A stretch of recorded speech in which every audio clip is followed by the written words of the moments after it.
ಸ್ನೇಹಿತರೆ ನಮಸ್ಕಾರ. ಚರಿತ್ರೆ ಮತ್ತೊಂದು ವಿಡಿಯೋಗೆ ನಿಮಗೆಲ್ಲ ಪ್ರೀತಿಯ ಸ್ವಾಗತ. ಆಗಸ್ಟ್ 15ರ ಟ್ರಂಪ್ ಹಾಗೂ ಪುಟಿನ್ ಭೇಟಿ ಜಗತ್ತಿನಾದ್ಯಂತ ಕುತೂಹಲ ಕೆರಳಿಸಿದೆ. ಟ್ರಂಪ್ ಇಲ್ಲಿ ಉಕ್ರೇನ್ ಪರವಾಗಿ ಮಾತನಾಡೋದಕ್ಕೆ ಪುಟಿನ್ ಭೇಟಿ ಆಗ್ತಾ ಇದ್ದಾರೆ ಅಂತ ಎಲ್ಲರೂ ಅಂದುಕೊಂಡಿದ್ದಾರೆ. ಆದರೆ ಅಸಲಿ ಸತ್ಯ ಬೇರೆನೇ ಇದೆ.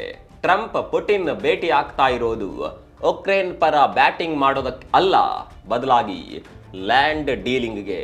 ಹೌದು, ಯಾರದ್ದೋ ದುಡ್ಡು ಎಲ್ಲಮ್ಮನ ಜಾತ್ರೆ ಅನ್ನುವ ಹಾಗೆ ಯಾವುದೋ ದೇಶದ ಭೂಮಿಯನ್ನ ಇನ್ಯಾವುದೋ ದೇಶಕ್ಕೆ ಮಾರಲು ಅಮೆರಿಕ ಅಧ್ಯಕ್ಷ ಡೊನಾಲ್ಡ್ ಟ್ರಂಪ್ ಮುಂದಾಗಿದ್ದಾರೆ. ಟ್ರಂಪ್ಗೆ ನೊಬೆಲ್ ಶಾಂತಿ ಪುರಸ್ಕಾರದ ಹುಚ್ಚು ಹೆಚ್ಚಾಗಿದೆ ಅನ್ಸುತ್ತೆ. ಮೊದಲು ಇಸ್ರೇಲ್ ಈ ನೊಬೆಲ್ ಬಾವುಟ ಹಿಡಿದು ಬಂತು. ಅದಾದ್ಮೇಲೆ ಕಾಂಬೋಡಿಯಾ, ದೂರ್ತ ಪಾಕಿಸ್ತಾನ, ಅರ್ಮೇನಿಯಾ, ಅಜರ್ಬೈಜಾನ್, ಹೀಗೆ ಒಂದಾದ್ಮೇಲೊಂದು ದೇಶ ಟ್ರಂಪ್ಗೆ ದೊಡ್ಡದಾಗಿ ನೊಬೆಲ್ ಬಹುಮಾನ ಕೊಡಿ ಅಂತ ಬಾಯಿ ಬಡ್ಕೊಳ್ತಿವೆ.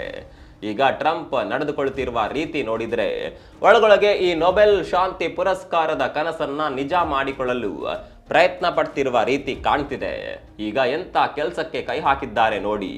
ನೋಡೋದೇನು ಅವರ ಬಾಯಿಯಿಂದಲೇ ಕೇಳಿ. ಸ್ವಾಪಿಂಗ್ ಆಫ್ ಟೆರಿಟರೀಸ್, ಅಚ್ಚ ಕನ್ನಡದಲ್ಲಿ ಪ್ರದೇಶಗಳ ವಿನಿಮಯ. ರಷ್ಯಾ, ಉಕ್ರೇನ್ ಎನ್ನುವ ಎರಡು ಸಾರ್ವಭೌಮ ರಾಷ್ಟ್ರಗಳ ಭೂಪ್ರದೇಶವನ್ನ ಈ ಸೋ ಕಾಲ್ಡ್ ದೊಡ್ಡಣ್ಣನೆಂದು ಕರೆಸಿಕೊಳ್ಳುವ ಅಮೆರಿಕ ಅನ್ನುವ ರಾಷ್ಟ್ರ ವಿನಿಮಯ ಮಾಡುತ್ತಂತೆ. ಡೊನಾಲ್ಡ್ ಟ್ರಂಪ್ ರಷ್ಯಾ, ಉಕ್ರೇನ್ನಲ್ಲಿ ಪ್ರದೇಶ ವಿನಿಮಯ ಮಾಡ್ತಾರಂತೆ. ಸ್ನೇಹಿತರೆ, ಭಾರತ ಪಾಕಿಸ್ತಾನ ಯುದ್ಧ ನಿಲ್ಲಿಸಿಬಿಟ್ಟೆ ಅಂತ ದಿನಕ್ಕೆ 3 ಸಲ ಹೇಳ್ಕೊಂಡು ತಿರುಗಾಡುವ ಟ್ರಂಪ್ ನಾಳೆ ದಿನ ಪಿಒಕೆ ವಿಚಾರಕ್ಕೆ ತಲೆ ಹಾಕಿ ಭಾರತ ಪಾಕಿಸ್ತಾನದ ಮಧ್ಯೆ ಪ್ರದೇಶ ವಿನಿಮಯ ಮಾಡ್ತೀನಿ ಅಂದ್ರೆ ಹೇಗನ್ಸುತ್ತೆ ಯೋಚನೆ ಮಾಡಿ. ಖಂಡಿತ ಅಷ್ಟೊಂದು ಧೈರ್ಯ ಅಮೆರಿಕ ಅಧ್ಯಕ್ಷರಿಗಿಲ್ಲ. ಆದ್ರೆ ಗುಬ್ಬಿ ಮೇಲೆ ಬ್ರಹ್ಮಾಸ್ತ್ರ ಎನ್ನುವ ಹಾಗೆ ಮೋಕ ಉಕ್ರೇನ್ ಭೂಭಾಗವನ್ನ ರಷ್ಯಾಗೊಪ್ಪಿಸುವ ಮಾತನ್ನ ಟ್ರಂಪ್ ಆಡಿದ್ದಾರೆ. ಹಾಗಿದ್ರೆ ಏನಿದು ಟೆರಿಟರಿ ಸ್ವಾಪಿಂಗ್ ನಾಟಕ? ಟ್ರಂಪ್ ಷಡ್ಯಂತ್ರ ಏನು? ರಷ್ಯಾ ಉಕ್ರೇನ್ ಸಂಘರ್ಷದಲ್ಲಿ ಸದ್ಯ ಏನೆಲ್ಲ ಬೆಳವಣಿಗೆ ಆಗ್ತಾ ಇದೆ, ಇದರ ಬಗ್ಗೆ ಕಂಪ್ಲೀಟ್ ಮಾಹಿತಿ ಕೊಡ್ತಾ ಹೋಗ್ತೀವಿ ನೋಡಿ.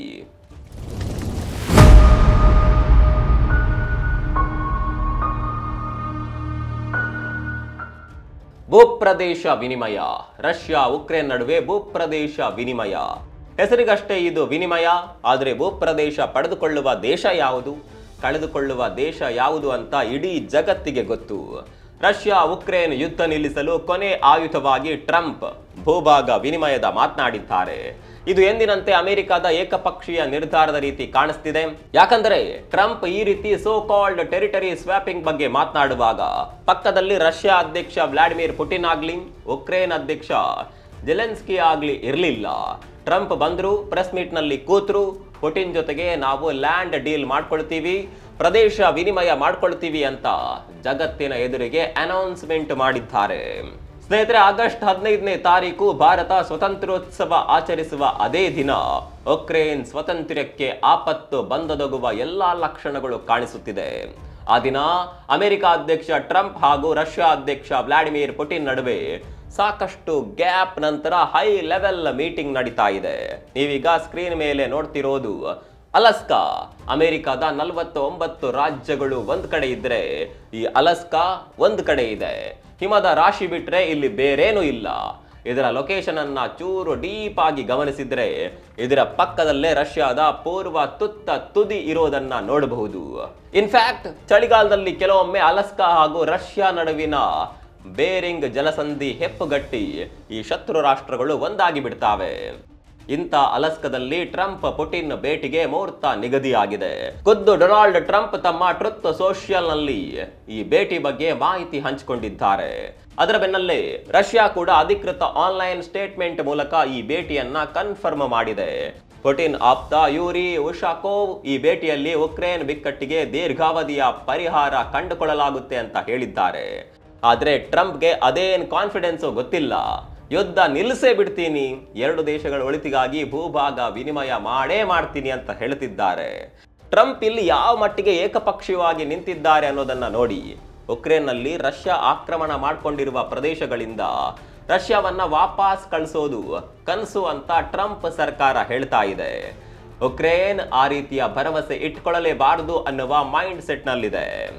ಆಗಸ್ಟ್ 15ನೇ ತಾರೀಕು ನಡೆಯುವ ಟ್ರಂಪ್ ಪುಟಿನ್ ಭೇಟಿಯಲ್ಲಿ ಉಕ್ರೇನ್ ಅಧ್ಯಕ್ಷ ಜೆಲೆನ್ಸ್ಕಿ ಕೂಡ ಪಾಲ್ಗೊಳ್ಳಬೇಕು ಅನ್ನುವ ಕೂಗು ಉಕ್ರೇನ್ನಿಂದಲೂ ಕೂಡ ಕೇಳಿ ಬರ್ತಿದೆ. ಜಾಗತಿಕ ಮಟ್ಟದಲ್ಲೂ ಚರ್ಚೆ ಆಗ್ತಿದೆ. ಆದ್ರೆ ಜೆಲೆನ್ಸ್ಕಿಗೆ ಆಹ್ವಾನ ಕೊಟ್ಟಿರುವ ಬಗ್ಗೆ ಇದುವರೆಗೂ ಅಮೆರಿಕ ಮಾತನಾಡಿಲ್ಲ. ಆಗಸ್ಟ್ 15ನೇ ತಾರೀಕು ಜೆಲೆನ್ಸ್ಕಿ ಆ ಮೀಟಿಂಗ್ ನಲ್ಲಿ ಇರ್ತಾರಾ ಇಲ್ವಾ ಅನ್ನೋದು ಕನ್ಫರ್ಮ್ ಆಗಿಲ್ಲ.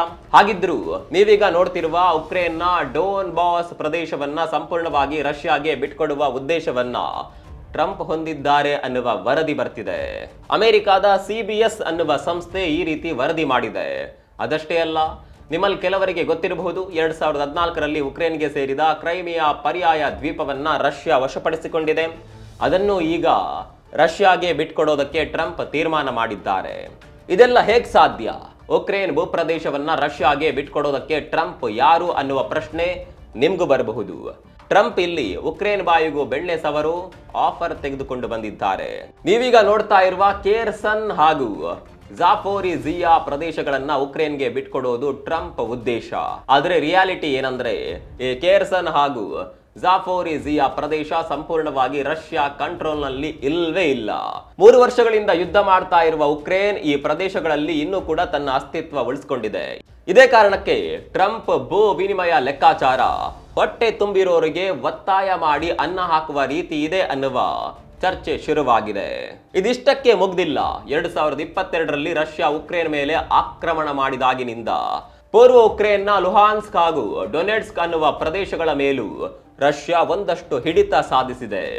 ರಷ್ಯಾ ಹೇಳುತ್ತೆ ಇಲ್ಲಿ ರಷ್ಯನ್ನರು ಹೆಚ್ಚಿದ್ದಾರೆ, ಈ ಪ್ರದೇಶಗಳು ನಮ್ಗೆ ಸೇರಬೇಕು ಅಂತ. ಆದರೆ ಸದ್ಯ ಅಲಸ್ಕಾ ಮೀಟಿಂಗ್ ನಲ್ಲಿ ಈ ಪ್ರದೇಶಗಳ ಭವಿಷ್ಯ ಏನಾಗುತ್ತೆ ಅನ್ನೋದಕ್ಕೂ ಕ್ಲಾರಿಟಿ ಇಲ್ಲ.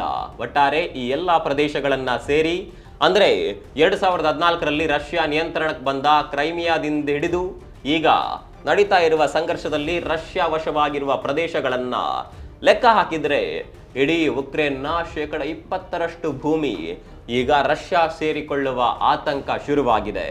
ಇದೇ ಕಾರಣಕ್ಕೆ ನಾವು ಯಾರದ್ದೋ ದುಡ್ಡು ಎಲ್ಲಮ್ಮನ ಜಾತ್ರೆ ಅನ್ನುವ ಪರಿಸ್ಥಿತಿ ಅಂತ ಹೇಳಿದ್ದು. ಸ್ನೇಹಿತರೆ, ಉಕ್ರೇನ್ ಅಧ್ಯಕ್ಷ ಜೆಲೆನ್ಸ್ಕಿ ಕೂಡ ಈ ಅಲಸ್ಕಾ ಭೇಟಿ ಬಗ್ಗೆ ಟ್ರಂಪ್ರ so called territory swapping agreement ಬಗ್ಗೆ ಗುಡುಗಿದ್ದಾರೆ.